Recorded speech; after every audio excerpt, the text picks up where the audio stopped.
some awesome people, and was one of the coolest things I did. In fact, if you guys have a chance to go to an event, go to an event. Those of you guys who came to our last Boise event, you know the power of being in an event. Just being around people who look at life differently, who look at life the way you do, can just do huge things for your business and for what you're trying to accomplish. And so I was at this event, and I remember I thought I was going to go and for 3 days just have people speak to me and teach me cool stuff. That was kind of how I thought an event should be and what it was going to be, right? And so I go to this event. And the first speaker gets up and he starts talking, and he talks for about 65, 70 minutes, and he starts talking about this product he has. I'm like, that's kind of weird. And then he keeps going. At the very end, he like sold this product, and the product was $2,000. And I was like, wow, that's a lot of, like, I can't believe he's selling a $2,000 product. I spent $2,000 to get here. That was like the last of my money. This guy's selling everyone in here a $2,000 product. And as soon as he closed, he finished his presentation, I looked and people started popping up from all around this room. We had about 500 people in the room, and they're popping up and they all start running towards the back. I thought, this is fascinating. I can't believe what's happening. I looked in the back and I started counting. And I was counting the people. I'm like, 2,000, 4, 6, 8, 10. I was doing the math, and I was like, that guy just made $50,000 in one 90-minute presentation. And I remember sitting there just like, wow, I was just so fascinated watching the process. Then the next person gets up, next speaker gets up, he talks about some stuff, shares his best ideas, and then boom, he closes his sale. His was like $5,000. And people are popping up all around the room, running to the back, and they bought his thing. And the next speaker up, the next speaker, and every single time I'm doing the math, and I'm averaging, trying to total up how much each of these speakers are making. And at the end of the event, I realized that at the event, okay, again, I'd spent $2,000 to be there. The event promoter had made over $1 million selling things at this event. And the way those seminars typically work is the person who puts on the event brings in speakers, and then the speaker sells their product. The speaker gets half the money, and the event promoter gets half the money. So there's over $1 million made at this event, and $500,000 went to the dude who was running the event, and the other $500,000 went to these speakers. And I remember sitting there thinking, I got to learn how to be a speaker. Like, this is crazy. And at the time, and some of you guys probably won't believe this, but I was a super, super shy kid. In fact, in my own personal, like my real life, I'm a very shy person. But I learned how to be a speaker and learned how to present the right way because I wanted to make money. Okay, I'm a capitalist just like all of us, right? I want to make money, and I saw these guys are making crazy money doing hardly anything. I want to do it. And so I started trying to go out there and learn how to become a public speaker. And what was interesting is the very first event I went to after that, I wanted to see some other people do it so I could kind of get the gist of how it worked. And I vividly remember looking at these speakers, and as they were teaching stuff, I'd say, man, I can teach better stuff than this. My stories are better. My content's better. These guys aren't even teaching that good of stuff. And I remember being frustrated. And so finally, my very first chance I had to speak on stage, I got all excited, and I went up there, and I had all my content laid out. I had like all my best stuff, all my best ideas that I ever had put in this presentation, and I wanted to wow the audience. And I went up there and I shared with them so much stuff, way more than anybody else had I ever seen given an event. And I was like, these guys are going to love me so much, they are going to come and buy my stuff. And I just blew their minds with all this just awesomeness. And guess what happened? Nothing. Nobody moved. I closed at the end and I sold my product. Nobody went to the back of the room. And it was embarrassing. I literally standing up there on stage, watched nobody pop up, nobody moved. And I then quietly walked to the back of the audience, and people kind of shuffled out and left for lunch. And it was the most awkward, worst feeling I've ever felt in my life. I was so embarrassed. I literally walked out of that room, walked to my hotel room, and I shut the door. And for 3 days, the rest of the days of it, I sat in the room because I was too embarrassed to come back down. I remember sitting there and I was so frustrated and so angry, and part of me just wanted to quit. I said, it doesn't make sense. It's not fair. Like I paid my dues. I've done this. The stuff I taught was amazing. Why in the world are all these people buying it? And I was so just frustrated and disheartened. And and luckily for me, I decided not to quit. I decided I'm gonna try it again. I got to figure this out. People are doing it. They can't be that much smarter than me. Okay, sure, I barely graduated from school, but these guys don't seem that much smarter than me. I got to be able to figure it out.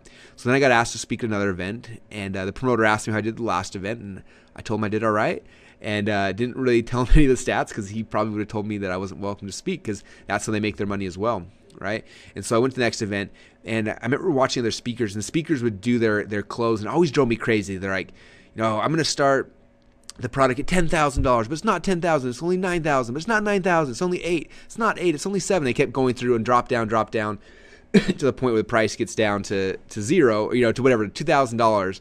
And I thought it was so cheesy. Like I was just like, that's so used car salesman. Like what in the world? Like why would anybody ever in a million years buy that thing, right? That was kind of my thought, but people ran in the back. And so when I got to go get my presentation, I remember like the thing I said is I got to my close and I said, I'm not going to do that cheesy thing that most speakers do where they where they increase the price and then chop it down. I'm not going to do that. I'm not going to insult your guys' intelligence. I said that. I said, I'm not going to insult your intelligence. I'm just going to tell you what the price is. And I told people the price, and guess what happened? Nothing. Again. And I was like, man, I'm so smart, yet I'm the only dude in the room not making any money. You know what? Maybe I should humble myself and start asking some questions and start finding out from these people that are successful why they're successful. So after spending another 3 days in a hotel room hiding from the audience because I was so embarrassed, I started looking out there to find out what people were doing, who was being successful. I got to find out how this whole game works. And so I started buying every public speaking course I could find. Not like how to be a public speaker, because that wasn't my goal. My goal, like I can stand in front of an audience and speak well. Well, maybe some of you guys would argue that I speak too fast, that I slur my words, I say way too much. All those things are true. I'm not saying I want to become a great public speaker. I want to become somebody who could stand in front of a room, deliver a presentation, and make money, close some sales. And so I started buying, how to sell from stage programs from some of the best people in the world, guys like Armin Moore and Bill Glazer, Dan Kennedy, and I started buying all these courses. And it was interesting as I would go through them, they were so counterintuitive to what I learned. What I had assumed. They always said, like, the person who teaches the most does not make the most money. Okay, teaching is good. There's a time and a purpose for that. Okay, those of you guys who came to Boise, you saw the time and the purpose. I spent 3 days teaching everything I had. I didn't sell anything. Okay, that was an event where I was trying to fulfill and to give value. But when you're trying to sell something, it's different. And if you just give everything up front, people won't buy. Okay, they get overwhelmed if you give them too much stuff, and they're so overwhelmed they're not going to buy your product because they felt like, well, I'm so overwhelmed, I got enough stuff I can go work on. They're not going to buy your thing. And so there was a way to structure your content where people receive value, but it was useful but incomplete. It was structured and created in a way that the only logical thing to do at the end of the presentation was to buy the coaching program or buy the product, whatever the thing was that was being sold on the next step. And so I literally started studying from all these guys, and every course I would go through, I would learn the next piece. I learned a little thing here and a little thing there, and I kept adding this to my presentations, and I would learn a way to do my close, and I would learn a way to structure my content, ways to introduce it, and I learned from so many amazing people. Guys like Jason Fladlin is another one who just taught me some amazing stuff. Ted Thomas taught me some amazing stuff. Like, so many pieces of that. And so I wish I could give credit to, in fact, maybe I might do that as I go through this presentation, give credit to different people as different pieces of this came about. But this is definitely not my invention. This is me learning from probably 15 different mentors of some of the best stage presenters in the world, taking back all the pieces and kind of creating this into what I do now. And whenever I create a webinar now, you guys, this is what I do. I print out this little perfect webinar sheet. I have it sitting down next to me, and then I get out my slides and I start building out the slides. And so you'll see this high ticket secrets product is, or webinar that I'm going to go through. You'll see that this is the most recent webinar I built out, and I built it out to a T according to this kind of presentation right here. I may have deviated a little bit here and there, but as a whole, it was pretty dang close to this. So that's why I wanted to kind of show you this. I'm not trying to sell you on high ticket secrets, although I probably could, because it's a really good presentation. It crushed it when we did it live. But that's why I wanted to show you this as well, because you'll see the concept over here on the left-hand side, then the actual application here on the right-hand side. Okay. Now, just kind of not to sell you on why webinars are amazing, but to sell you on why webinars are amazing. This is literally like I told you before, if everything was collapsing around me, I needed a way to make money right now. This is what I would do. Okay. If I had a product, or if I had a list of people, and usually for a webinar to work, you got to have a list, right? You got to have an audience you can deliver this to. So if it's my very first thing, I might not do it first because I need to have my initial sales funnel built out so I can start building my list. But as soon as I'm building my list and I've got these people in place, now I can use a webinar to sell people. And so yeah, that's why I'm so excited. So you guys fired up? You guys excited to learn the perfect webinar? You got to be fired up. All right, Thomas is fired up. Who else is fired up? Eugene's fired up. All right. Okay, you guys are fired up now. Good.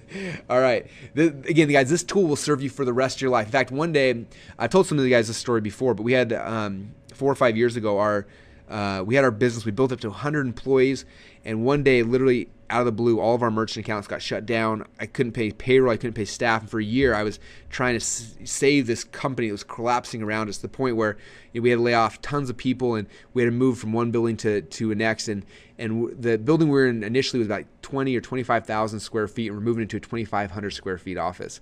And so we're moving all this stuff. We're throwing away just all of our, we literally threw away hundreds of computers and phones, and it was probably one of the saddest days of my life, to be honest, like one of the most depressing, hardest to deal with. And I remember we were moving into this new little office, and I just let off 80 employees and was trying to figure out what our next step was going to be. And we literally had no money to even pay the rent on this new place we're moving into. And I thought, I got to figure out something. I've got to make some money. I got to make money now. And luckily I had a list of people, and I sent an email out to this list. I said, hey, I'm doing a webinar tomorrow. If you want to be on it, it's going to be awesome. The next day, which was the last day we had in our office, so we still had internet connection. All the desks had been moved out. I had one desk left in the middle of the office. I had a little laptop on it. And I remember I was sitting there. I only had socks on. I must have taken my shoes off for some reason. And that morning I put together this presentation. I followed this format. I did the webinar, and at the end of the webinar I closed, and people started buying, and they started buying, and they started buying. And that one webinar, that one presentation made me $150,000. It gave us the cash we needed to move into our new building, pay the rent for a couple months, get everything restructured, and give us the foundation we needed to regrow our company. And so there's a lot of power in this, you guys. This tool I'm giving you right now, this system, this whatever you want to call it, will serve you for the rest of your life if you just do it. Okay. And so at the event, a lot of people were asking me, like, so when do I use this webinar? Like, is it, and we talked about different things. We talked about like an invisible funnel webinar. We talked about other ones. This webinar is a tool that you will use. It's a free webinar. People do not pay for this. You want this to be free because you want as many people as possible on it. And then you're going to give your presentation, and then at the end you sell a product. Okay. So before we get into the actual script here, earlier one of our students we're working with was asking about what they sell, and so the biggest thing is when I'm selling on a webinar, I'm usually pricing the product I'm selling on a webinar. I usually am pricing somewhere between $500 up to about $2,500. Okay, that's kind of the range. So we talk about sales funnel. We talk about a lot of our front end sales funnels, right? They're usually selling free plus shipping up to maybe $100 products. Okay, and then after I want to go higher price point, that's when I usually start shifting to webinars, where I go again from $500 to $2,500. And then if I want to go above $2,500, that's when I start shifting to back-end phone sales and all the stuff we actually taught on High Ticket Secrets. Okay, so that's kind of the way that I structure this with what I'm doing. So if I'm selling like anywhere from $500 to $2,500, boom, this script is the webinar I'm using. Okay, and so for a lot of you guys, if you don't have a product yet that kind of fits that, the first step is to figure out what's your offer going to be. What's the product you're gonna sell people. Okay. The exercise I went through with one of our Inner Circle members yesterday. I was talking to her about her webinar. I said, look, what I would do, what we did is we always sit down in front of a whiteboard and we list like if someone, if I needed to make $1,000 today and I had to sell somebody on it, what would be the best possible thing I would sell that person? And we get out a whiteboard and we start mapping out all the ideas. I would do this and I would do this, and we try to like turn off our filter. So we put out everything, like no matter how crazy it is, like I'm gonna let them fly to my house and I'm gonna feed them sushi. I'm gonna let, however you make this offer, this product, this thing they're gonna buy, the most amazing thing in the world. You wanna craft that out and put it out there, right? And you got to break it down. As you'll see when we come down here to like the stack, we'll break it down. There'll be pieces, but typically it's some kind of core training program, like 6 to 8 modules. We're going to be teaching somebody a system, right? Your system, the thing that you are so good at doing, and module number 1 is going to be the first step, right? I always imagine like somebody just hired me and they're going to come to my office. What would I teach them over 6 days? Okay, module number 1 will be the first day when I'm going to teach them. Module 2 will be the second day, and then the third day. And at the end of this week period of time, they're going to know my system. They're going to understand what I do, right? And so that's what I look at when I'm creating my initial thing is what's the core training system? And after that, then what are the bonuses I can give people that just make this a slam dunk where it makes it so irresistible they have to have it, okay? And we'll walk, that's what these little smiley face guys are here is kind of those elements, those bonuses that are so good. So you'll see as I go through High Ticket Secrets what we did on this webinar, but kind of think about that because you got to create the offer first, and then you come back and you kind of craft out the actual webinar here. In fact, about 2 years ago, yeah, I hired Dustin and Dave. They run a company called Speaking Empire, where you pay them, I think it's $10,000 or $15,000, and you fly out for one day, and they help you build a webinar. And it's interesting. I paid them because I wanted to see their process and how it all worked, what they teach. In fact, this little if all statement here, this is one of the big things I got from them, and it's a powerful tool. But when I was at their event, it was interesting. Or at the Power Day that I paid $10,000 to be at, the first probably 2 hours of that process was figuring out the offer. We sat down with the whiteboard and we just brainstormed ideas and what we could package and what else we could add and how we could make this the most irresistible offer in the world. And so that's where a good webinar starts. Okay, this perfect webinar script is what you're going to use to sell it, and you can sell anything with this thing. But you've got to create a good offer. So again, that's kind of outside the scope of this webinar. But hopefully that gives you some ideas and start thinking about as you're creating an offer that's just irresistible. So people just have to say yes. They can't say no, right? All right. Okay. So let me go through this. So perfect webinar. So the webinar, there's basically 3 sections of the perfect webinar. The first is your introduction. The second is the content section. And then the third is your close. Okay. And this is kind of how I structure these. All right. Okay, so I'll begin with the introduction. Now, the introduction is probably the easiest part, but the biggest key to the introduction, you guys, is you can't be boring. Okay, and people typically can't see you. If you're speaking from stage, then people will see you as you use this script. Okay, and this is the same script I use when I'm speaking from stage to sell as I do on a webinar. But on a webinar, people can't see you. Okay, so the biggest thing is like your tonality in your voice is what keeps people around. If you talk like this and you're kind of quiet, nobody will buy your product. Okay, if you look at me right now, I'm literally sitting on the edge of my seat. I have my hands in front of me and I'm moving them around, and my voice goes up really, really high and it goes down, and I have to have tonality. I have to be exciting. I have to get people engaged. Okay, if you watch my webinars, you notice that. And what's interesting is I learned this first time when we did an infomercial a little while ago. And for the infomercial, I remember the infomercial producer told me, he said, look, Russell, if you talk like you normally do on TV, you're going to sound like this. He said, if you talk super excited and kind of hypey and over the top, you're going to sound normal. And it's the same on a webinar. You have to come with more energy than you do in your real world. Otherwise, people are going to zone out and they're going to fall asleep. Okay, so I'm like at a level 10 right now, just talking to you guys. I'm not even selling you something right now, but if I was, it's even more important. Okay, so starting with a lot of energy and being exciting. Usually about a minute or two before the webinar starts, I like getting on and just saying, hey everyone, this is the webinar. We're gonna be talking about high ticket secrets. It's gonna be awesome. We're about 2 minutes away from getting started. You're gonna love it. Hey everyone, if you're just logging in right now, my name is Russell Brunson. We're here on the high ticket secrets webinar. We're gonna be getting started in about a minute 30, and you're gonna love it. It's gonna be awesome. So excited to have you guys here. Hey everyone, this is Russell. And I keep looping that thing because people are always calling in. And so you can't just like, hey guys, this is Russell, we'll get started in a minute. Hey guys, this is Russell, we'll get started in 30 seconds. You get to have constant energy. So I just keep repeating myself like a broken loop over and over again, because it keeps the energy up, it keeps people excited. And whenever they're dialing in and answering, they're hearing me talk and they're hearing that excitement and they feel like they're at something cool. Okay, it gets them excited.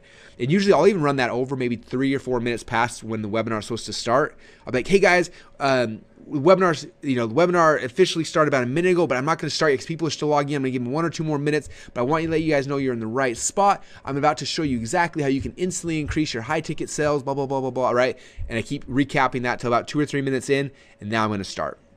Okay? So that's key. So that's kind of my intro. Now I lead initially with a bold promise. Okay? This bold promise is going to tie back here to what I call the one thing, but the bold promise is kind of like, I